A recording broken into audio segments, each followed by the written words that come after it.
It seems like just yesterday that I met Maria. On a busy Saturday afternoon, the mall was full of people. There were Christmas lights all over, and the air smelled like cinnamon and pine. When I saw her, I was in a hurry to find last-minute gifts for my family. She was behind the counter of a trendy clothing shop. Her long, dark hair was curled over her shoulders. When she welcomed people, her hazel eyes sparkled, and I was drawn to her warm smile. I was inside the door before I knew it, trying to be interested in a horrible holiday sweater so I could talk to her. "Could I help you find something?" she asked, in a nice and harmonious way. I stumbled over my words and felt like a shy teenager all over again. I said, yeah, I'm looking for a gift for my sister." My heart skipped a beat when she laughed. "I don't think that sweater is the best choice unless your sister is very funny." I found out her name was Maria after we talked for a while. I had her phone number and a date planned for next week when I left the store. We went to a fast food place for our first date. It wasn't very romantic, but it was the only thing I could buy at the time. We talked and ate burgers and fries in a greasy table for hours. We found out that we went to the same grade school but had never met. I remember saying with a stupid smile, small world, her eyes sparkled as she said, "Perhaps it's fate from then on." We couldn't be separated. We got along great right away because we both liked funny things and felt an instant link that was almost too good to be true.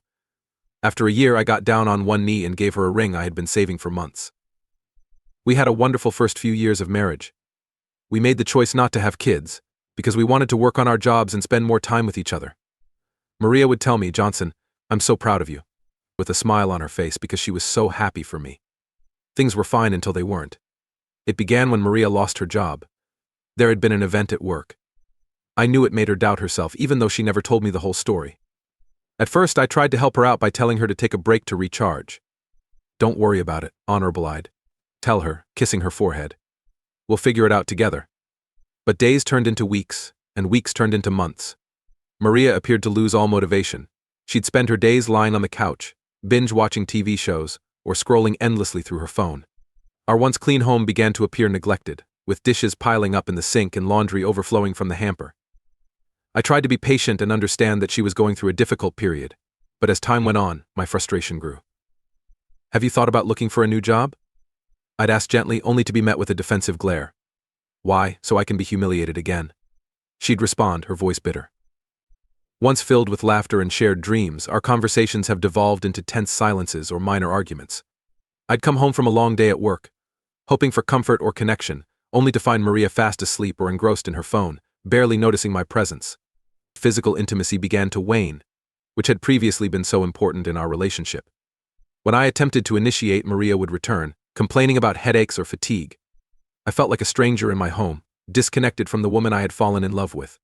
As the weeks passed, a nagging suspicion began to form in the back of my mind. Was there anything more going on? The Maria I knew, the vibrant, kind-hearted woman who had stolen my heart in that mall, appeared to have vanished, replaced by this distant, irritable stranger. I tried to dismiss these thoughts, convincing myself that it was just a phase and that we would weather the storm together. But the doubt had taken root, and I couldn't help but feel that our once solid foundation was crumbling beneath me. One evening, after another silent dinner punctuated only by the sound of Maria's fork scraping against her plate, I decided to try again to reach her. "Maria," I said softly, "I'm worried about us. Can we talk about what's going on?" She looked up at me, her hazel eyes dull and guarded. For a moment I thought I saw a glimpse of the old Maria, a hint of vulnerability, perhaps even regret. But her expression hardened and she pushed away from the table. "There's nothing to talk about," she muttered, taking her phone and retreating to her bedroom. I couldn't get rid of the feeling that something important had changed in our relationship as I sat there by myself and stared at the food that was left over. The woman I had built my life around and planned to spend old age with seemed to be leaving. I didn't know how to get her back. Maria was in pain at the start. I saw that she couldn't sit still at dinner one night and kept moving around. I asked her if she was okay, but she pushed me away and said it was a bad meal. It had been a week, and I found her on the bathroom floor. She was crying. "Maria, what's wrong?" I got down on my knees next to her and put my arm around hers. She groaned and turned her head away. "To be honest, it's not very cozy. Something is wrong down. I got scared, so I helped her get up and drove her home." The time it took for the doctor to call her seemed like it would never end, so I tapped my fingers on the chair's cushion and looked at her, but she didn't look at me. Dr. Allen finally called us in. After checking us out, he gave us a serious look and said, "Maria, you have signs of rectal prolapse. We need to pay attention to this. Rectal prolapse? I hadn't even thought about that possibility. But why? How did this happen? Maria spoke slowly. Dr. Allen explained, giving her medicine and telling her to stay away from garden fun for a while. The words smelled bad in the air. Fun in the yard? When I looked at Maria, her face turned a scary shade of red. As we drove home, the silence between us was like a charge that wasn't said. When we got home, we started talking in a stiff way. Maria, you heard what the doctor said. Skip the backyard fun. I didn't know. That's something I didn't know about. She played with a couch thread that was coming loose. We don't do this, but someone else did. The thought came to me out of the blue, and as I said it, my mind went into speed. Did this have anything to do with her past or something more recent? That night I read a lot of stories about rectal prolapse while hunched over my laptop. The blue light hurt my eyes, reading data and scary stories. And it painted a clear picture of guilt the more I read. Maria's distant behavior over the past few months came back to her quickly. Her faraway looks, strange absences, and talk of Scott, the boy she dated in high school. My jaw got tight. Was this really about an ex-lover? The next day I talked to her about it. Maria, please tell me the truth. Is it because of Scott? She gave me a wide-eyed look. What? That's not how it works.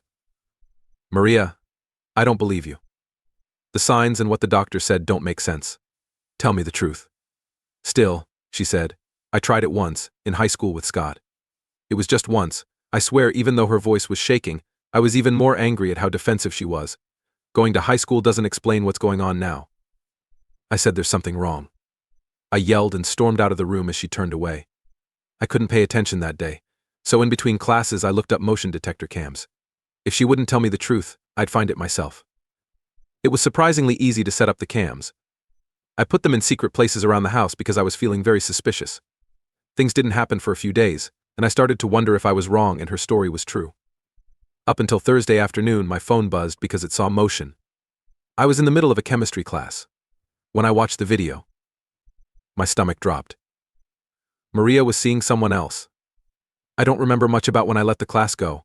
I was so angry that my hands were shaking as I drove home. Each thought took me to a darker part of my mind. When I got to our front door, I could see red. My heart was beating like a bass drum as I smashed through the front door. You could almost feel the stress in the air. I saw the man kiss Maria through the window in the living room. The way her lips pressed against his proved everything I thought was true. Scott, Maria's boyfriend, stood there frozen, his shirt only half-buttoned. He looked like a deer in headlights. Maria's eyes got really big with fear. What the hell are you talking about, Maria? My words echoed off the walls as I roared. I felt angry and sad at the same time. It's not what you think, Johnson, she said, her hands shaking as she wrapped a towel around herself. We can figure this out. Scott looked quickly around the room, trying to find a way out. Man, it's not. Shut up. I spoke up, and the force of my words made him flinch. My hands were shaking as I pulled out my phone from my pocket and said, I have footage of everything. I pressed play on the movie and held it up for them to see. As they realized they were caught, their faces turned pale. There was no way out of this. Maria's front is broken. Johnson, please leave it alone. I lost it. How long has this been going on? Scott looked at me first, then at Maria. Hey, it's been a while. It started when she lost her job, and I'm sorry about that. Okay, Maria's shoulders sagged, and the woman I used to know looked like she had died, replaced by this shell of desperation and guilt. Scott went on, but he couldn't look at me. We've been doing this for months, and we were being careless. That problem wasn't from the past when she ran into it. It's from now. The sound of his words cut through my chest like a knife. After being betrayed, I felt a strong need for revenge that grew over time. Both of you make me feel bad. I spit. My voice was low and angry. Leave. Right now.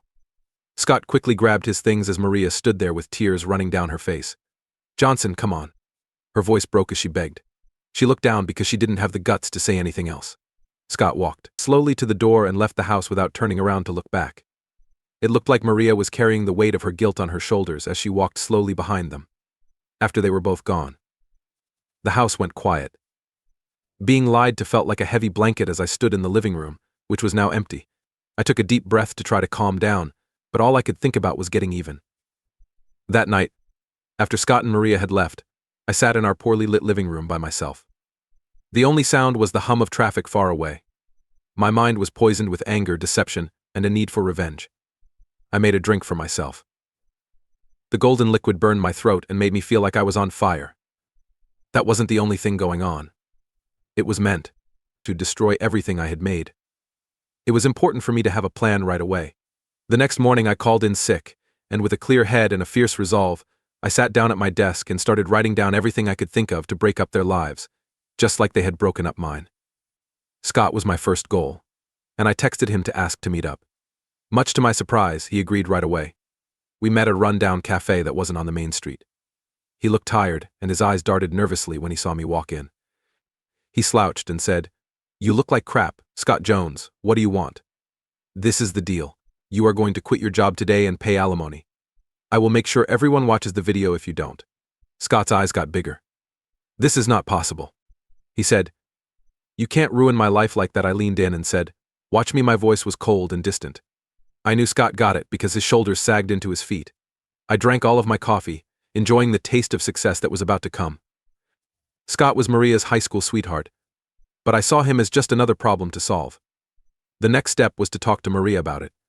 I went somewhere else to sleep to clear my head before coming back the next day, to keep her busy in our kitchen, which still reminded me of better times. Scott agreed to give money to the ex-wife. "I told you straight out that you'll sign the divorce papers." Maria looked at me with tears in her eyes. "Johnson, don't do this, please." I held up my phone and moved my finger over the video. "Now is the time to sign the papers." She did what she was told. But her hands were shaking. The air was heavy with a sense of ending. Broke trust and made a promise to kill everyone in the room. I quickly packed my things so I wouldn't have time to think about the memories, and that evening I sent the video. It spread like wildfire online in just a few hours, destroying Maria's image. The opinions were mean and wouldn't give in. Her phone kept ringing with rude and disgusting texts, and her family stopped talking to her, getting rid of ties as quickly as possible. I moved to a new apartment across town that has a view of the park. It was a big change from my old life, which was dark and shadowy. I felt the chains of my past loosen when I took a big breath of fresh air every morning. Maria called, but no one answered. Her pleas were ignored, and she had to deal with being made fun of in public every day, with fingers pointed at her and words said behind her back. I once found myself in front of the old apartment building out of morbid interest. Maria walked out, her face pale and worn from not getting enough sleep and being teased in public. Her eyes were empty, lacking any spark. Scott, on the other hand, had left. I heard that the scandal had been making it hard for him to find steady work. His social media accounts had quietly disappeared, and each empty page was proof of his fall. It was a strange mix of happiness and emptiness inside me, because I wanted them to hurt, and they did. I started reading, working out, and even playing chess again when I got to my new house. I put together events for my kids. It was a new tune that drowned out the memories of past deception as they laughed and talked. I slowly began to get back parts of myself that I had lost in the chaos. One night, I was reading a paper on a complicated chemical reaction for an upcoming class. I stopped and took a moment to look around my apartment, which was full of small reminders of where I came from, like the framed chess problems on the wall and the sleek exercise equipment set up in the corner. I was no longer afraid of the past. It was just a dirty page from a book one had read and put down. I no longer cared about Maria and Scott. After deception, they were leftovers from a life that was over. As I looked ahead, I realized it wasn't just about getting revenge, it was also about finding myself again, despite the scars they'd left. It wasn't simple or perfect, but it was mine. When I stood in my new apartment and looked out the window at the busy city below, I felt like the stress of the past few months had finally gone away. After a lot of different feelings and acts, I was beginning to feel like myself again. When my phone buzzed with another message from Maria, I knew what I was going to find when I opened it. "Johnson, please hear me out. I'm ready to do anything. Let this go." I let out a sigh of anger and sadness. I wanted to ignore her, delete the message, and move on, but I knew I had to answer one more time to make my point clear. "I've made up my mind, Maria. See what happens when you do something wrong. That will help. I can't just let this go. Even though you say you're sorry, the hurt you caused me and the trust you broke will always be there." I pushed send and threw my phone on the couch. It buzzed again almost right away, but I didn't pay attention because I knew what it would say. Please give me more, promises and despair. I went to my small kitchen instead and poured myself a glass of water. As I sipped, I thought about how Maria's life had fallen apart after I kicked her out of our house. It was hard for her to find a place to stay, and her family had turned their backs on her because they didn't like what she had done. Even though I never did, the video I said I would share cast a dark shadow over her, making it nearly impossible for her to get a job in our town. I felt a little bad about what I did and wondered if I had gone too far. But then I thought about the look on her face when I caught her with Scott. During the months of deceit and lying, No, I chose, she made her own decisions. She had to deal with the results now. But Scott wasn't doing much better. He had a hard time finding steady work after I made him quit his job, and the alimony payments I wanted were killing his finances. I last heard that he had to go back to live with his parents in a small town. The buzz on my phone came back, but this time it was stronger. I groaned as I took it. It was Maria, but she had left a message, which I played even though I knew it wasn't a good idea. Johnson, please. Her voice broke because she was crying so hard. I understand that I messed up. I'm sorry I hurt you, but I need help badly. If you let this go, I'll pay you anything. I can't keep living this way. I beg you, please. With clenched teeth, I deleted the message. Did she think that the money would make things better or let her off the hook? I called her back with my finger on the button that says end call. It rang, and she picked it up on the first try. Johnson? Thank God, I told her to stop. Maria, pay attention. It's not about money. It's no longer about getting even. It's about having to deal with what you did. You chose what to do. You lied to me, let me down, and threw away everything we had worked on together. Why is that? A hookup with your high school ex. On the other end of the line, I could hear her crying. I wanted to comfort her and tell her that everything would be okay. I resisted that urge, though. That was no longer my job. Maria, I'm not going to give up on this. Like me, you have to deal with the pain you caused. The only difference is that I'm moving on. And I think you should too. I hung up before they could answer. When I put the phone down, my hand shook a little. It really was done. I went back to the window and took another look at the city. As the sun went down, it cast a warm glow over the houses. In that part of my life, it felt like a metaphor, like watching the sun go down. To finish the divorce papers, I met with my lawyer the next day. I felt a strange mix of feelings as I signed my name on the line. Sadness about what might have been, anger about what did happen, and mostly relief. It was over. After leaving the lawyer's office, I chose to go for a walk in the park. The air was cool, and the leaves under my feet crunched. I felt light and free for the first time in months. I thought about Scott, who was living with his parents and was broken by his mistakes, and Maria, who was having a hard time in San Francisco. I didn't like seeing them hurt, but I also didn't feel bad about it. They had made their decisions and were now having to deal with the results. I was ready to accept what lay ahead. A world where no one lies or betrays. Hope for a future where I could be myself again, free from the weight of what had happened. Sitting on a bench, I watched as couples walked by holding hands, groups of friends laughed, and families played with their kids. I told myself that life goes on, and I will too. In my pocket, my phone shook. It wasn't Maria, Scott, or someone from my past this time. I had downloaded the dating app last week on a whim, and it was telling me something. Someone matched me. I smiled and swiped to see their picture. Maybe this was the start of something better and new. An air of calm came over me as I stood up to keep going. I could leave the past behind and look forward to what lay ahead. I was excited to see what it held for the first time in a long time.